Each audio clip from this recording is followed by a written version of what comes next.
Welcome to Conservation Conversations, the podcast where we discuss emerging technologies, global trends, and the future of biodiversity conservation with some of the world's leading experts. I'm your host, Sean O'Brien, President and CEO of NatureServe, where we've been working for 50 years to protect endangered species and ecosystems. Before I introduce you to our first guest, let me tell you a little bit more about who we are and why we started this podcast. NatureServe is a global leader in the use of science, data, and technology for conserving biodiversity and preventing extinction. With this podcast, we want to introduce our audience to some of today's key players in conservation and share the amazing work being done around the globe to protect our planet's rich biodiversity. Welcome to Conservation Conversations. I'm your host, Sean O'Brien, the President and CEO of NatureServe. And I am here today with Lucas Joppa, the Chief Environmental Officer at Microsoft. Lucas has a PhD in ecology from Duke University, served in the Peace Corps in Malawi, and then sort of deviated from what you might think was a traditional pathway for someone with a PhD and went off and worked for a tech firm. And I actually wanted to start with that, Lucas, because one of the things that I also did was not follow a traditional path for somebody with a PhD in ecology. So I wanted to hear a little bit about your story. Yeah, well, thanks for inviting me to the conversation. I followed that traditional academic path. I did my undergraduate degree at the University of Wisconsin-Madison in the wildlife ecology department, and kind of the home teaching grounds of Aldo Leopold, and was very much interested in field work and field-based conservation. Kind of muddy boots sort of science. Had the chance to do that in the Peace Corps. Got to my PhD and thought I was going to do that again. I didn't know it at the time, or I didn't necessarily feel it at the time, but I had the good fortune to have a mentor and a PhD advisor, Dr. Stuart Pym at Duke, who basically said, "No, you're not doing field work. You've done enough field work in your life. You need to sit down and learn the skills that you didn't learn when you were out in the field. You need to learn computer science, computer programming, statistics, and more." So that's what I did. I actually never did any fieldwork in my PhD, and I kind of married the applied conservation and the theoretical ecology worlds. And that's what really interested me in moving into the tech sector, because I saw that to answer a lot of the big questions that we have in conservation, we need to figure out a way to scale our science to do that. And computing is obviously one aspect of achieving that scale. Right. It sounds like Stuart Pym was key to your career path. And one of the things that's interesting is last time I talked with Tom Lovejoy, and he has a story about a teacher who essentially directed him and caused him to follow a certain path. And I always think that's so interesting how often that is true, especially today when we're dealing with so much remote teaching. Well, I have a whole series of them, starting with a high school chemistry teacher to, actually the reason I went into conservation was a class called on the extinction of species at Wisconsin-Madison that was taught by Stan Temple, one of the early presidents of the Society for Conservation Biology and kind of a luminary in the field. And I just sat there in that class as he was telling me about, the story about bringing the Mauritius parakeet back from the brink and California condor and all these just kind of incredible conservation success stories packed in between all these incredible failures. And right. I just left that room that day and was like, this is what I want to do. And I never turned back. And as I said, I've had the opportunity to work with just incredible folks, including Tom, who's just an amazing individual.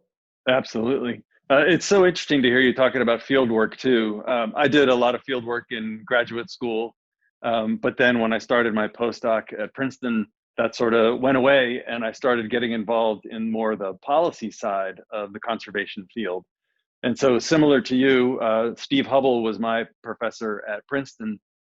And I said to him one day, I said, I'm not going to do the traditional academic track. And he said, great. We need more people with science backgrounds on other aspects of this. We need people working in politics and policy. We need people like you working in technology who understand the way science works and the way conservation works. And I feel incredibly fortunate that I had somebody like that in my background as well. Yeah, and it is so rare. I think it's still today, you walk onto university campuses and so much of that rhetoric is just that. It's lip service really to the true idea of getting out there and applying scientific understanding into sectors that desperately need it. And it's something that I've tried to take with me in my mentorship capacity, where I always say basically to folks that I'm working with exactly what was said to me by Stuart, which is, I don't care what you want to go and do. All I care about is that you want to go and do it, and that you want to be the best at it. And if I believe that, then I will give you all of my resources and all of my knowledge to help you achieve that. And if you do choose a particular path, I will hold you accountable to what needs to be done, right? And I will be honest with you if I don't think that you're meeting that mark. And I think those conversations are a little too rare as scientists start looking at what they want to do. Well, so that's interesting. I suspect you're still in touch with Stuart, and he's probably pretty happy with the impact that you're able to have at Microsoft. And so I wanted to sort of transition to, you basically went from graduate school to working at Microsoft, where you've been more or less since. Is that right? Yep. Yeah. Never had a real job. But you've done really wonderful things at Microsoft. The AI for Earth program and the other work that's being done, that everyone's hearing about with Microsoft, with carbon and other issues. But one of the ones that's sort of near and dear to our heart at NatureServe is the work you're doing with the actual physical footprint of Microsoft. And tell me a little bit about that, because we don't think of Microsoft's footprint physically that often, but it's actually significant, isn't it? Well, it's important to us. I mean, just to put this in context, for our broader sustainability mission, we look at carbon, water, waste, and ecosystems and biodiversity. And just having that last bit as a formal part of a tech company's environmental sustainability mission, I think is a little unique. It maybe is a little bit of bias on my side, I think. So hopefully, if there's one good thing I brought into the world, it's the inclusion of that. Well, being the CEO there, you're allowed to do that, right? Yeah. Well, the real CEO may disagree, but we've made progress, as you mentioned. We're shooting to be a carbon negative company by 2030. We just announced an ambition to be a zero waste company by 2030. But the ecosystems one was a really interesting one, commitment for us to think about setting, because we do have a physical presence on land all over the world. We're a multinational company. So, but we're not huge, right? We're some smallish fraction of Manhattan, basically, if you look at all of our, real estate holdings. So we said, well, we really need to, ensure that we're taking care of land at least as much as we are using. And so we committed back in April, in advance of Earth Day, to protecting as much land as we use moving forward, and working with organizations around the world to do that. We also said that might not be, it's fantastic that we're doing that. There's also an important role that our software and our technology can play. And so we talked about building this planetary computer, kind of a platform to bring together data and modeling and large scale computing infrastructure to fundamentally change the way that we monitor, model, and as you guys know so well, manage Earth's critically endangered ecosystems. And the framing for that I'll say just before I stop here is that really motivated me was I was doing my PhD-ish, around the time of the Millennium Ecosystem Assessment. And that was really inspirational for me, academically, to see kind of where academics meets application. And then I started my postdoc at Microsoft Research right around when the IPBES Global Ecosystem Assessment was starting up. And I was actually a chapter author on that for a while. But I stepped back because I just felt like where we were going to go is where we did end up going. 15-year gap between global ecosystem assessments. 15 years. 1,700 pages of assessment for over 15 years. And that's fantastic. I'm not taking anything away from the monumental achievement that both of those assessments were. But I want to see those assessments every 6 months. I want to see them every year. I want to see them at the local level, the regional level, and the national level. We're not going to do it through that type of a process. We need technology. It's one of the things that's always drawn me to NatureServe. I think you see that, right? And you work hard to move in that direction. Yeah, that's a really great point, that these, the classic huge reports are so massive that they're hard to digest, and then getting the governments to do anything about them, and why it's so important that individual corporations like Microsoft take some of this upon themselves. But also, I think, biased, that it's important that organizations like NatureServe are out there providing this information and doing some of this management. And I like to think, as you know, we're a grant recipient from the AI for Earth program, and are using artificial intelligence to help us figure out where species might be able to live, and be able to take that into the future under climate change scenarios. And I'm just interested in your perspective on how, what we're doing with data on species and ecosystems will fit into this planetary computer, because it's not Microsoft's planetary computer. You're a facilitator, as I understand it, and lots of organizations like NatureServe are going to plug in. And I'm a little curious, how that's going to turn into the action plan that you clearly desire from something like this. Yeah, well, I think that there's a few things, and I would just on the high level AI kind of side, one of my proudest moments in Microsoft was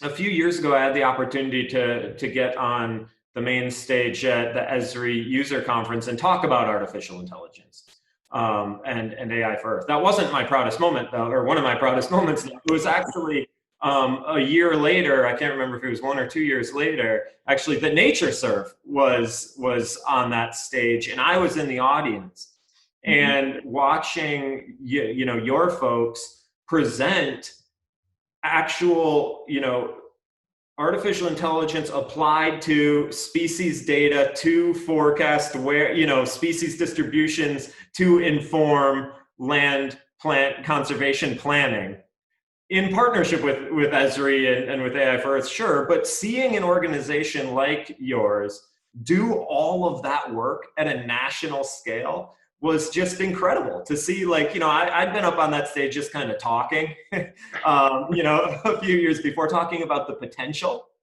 And then to see, nature show the realization of that was so cool to see. And that's the sort of thing that those sorts of products, if you want to call them that, like the map of biodiversity importance that you guys have been putting together, those are the sorts of things that we want people to be able to access on, a planetary computer platform.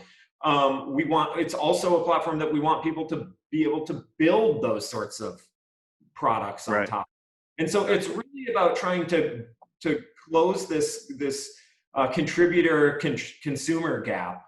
I think that's so important, and make that as cheap and as fast as possible, or as easy to do as possible. Right. I think it's so exciting, what an organization like NatureServe is able to do with access to the computing power that is available through AI for Earth, and what you're making available to other grantees. When I think back to the kind of analyses that I was doing in graduate school, and the sizes of the databases that I was working with compared to what we can do now with open source data, with citizen science data, and the data that our scientists collect out in the field, and integrating and pulling all of that together into a package that talks about the planet and what we're doing globally. I'm just so excited for the future. I'm almost jealous of people who are going into graduate school now who can be studying AI and computer science with a strong ecology background. Yeah, if they do. I think that's the opportunity. But I think if you go and you see what people are really doing, it's still a small fraction of students that are seeing that opportunity and going and pursuing it. And I think outside of the pure science, which is beautiful, and I would never advocate that people moving away from. I think those folks who are really strongly joining up the studies in computer science and machine learning as with environmental science and ecology and conservation, that's where we're going to see some of the most interesting progress. In the same way that I think where we see some of the most interesting progress are folks who dual major in, getting a master's in environmental studies and a JD or an MBA. Yes. Right? Those folks go off and lead some of the most interesting work, I believe. And I think the same will be true as the more engineering disciplines enter the conservation world and vice versa. Yeah, I'm excited for that future. I can't wait to see what people are able to do.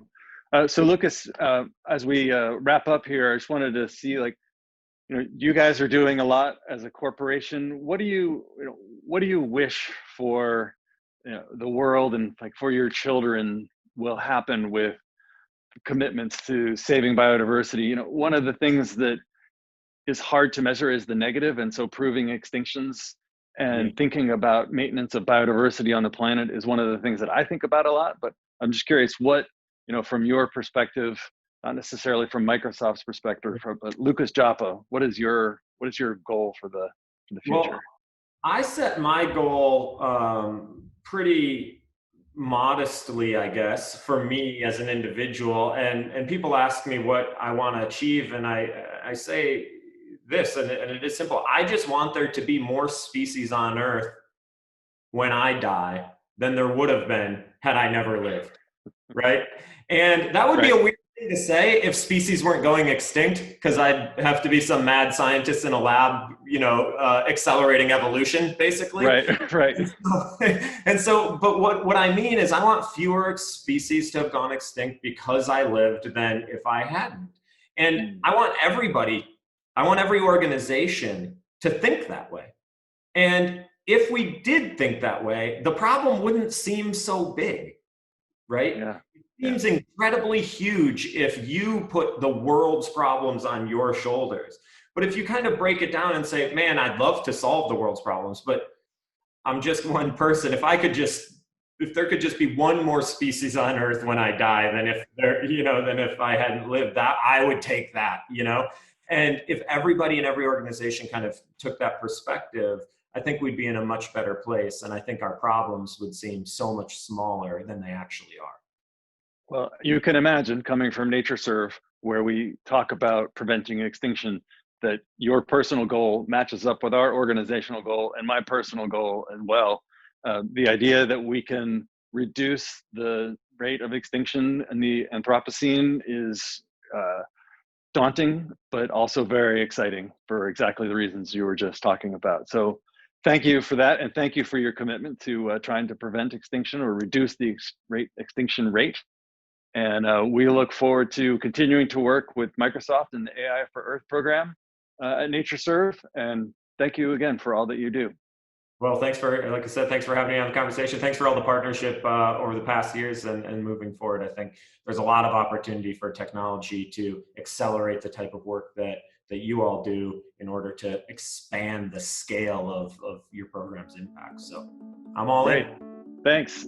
This is Sean O'Brien on Conservation Conversations. Been talking with Lucas Joppa, the Chief Environmental Officer from Microsoft, for the past few minutes, and we look forward to seeing you here again soon. Thanks. Thank you.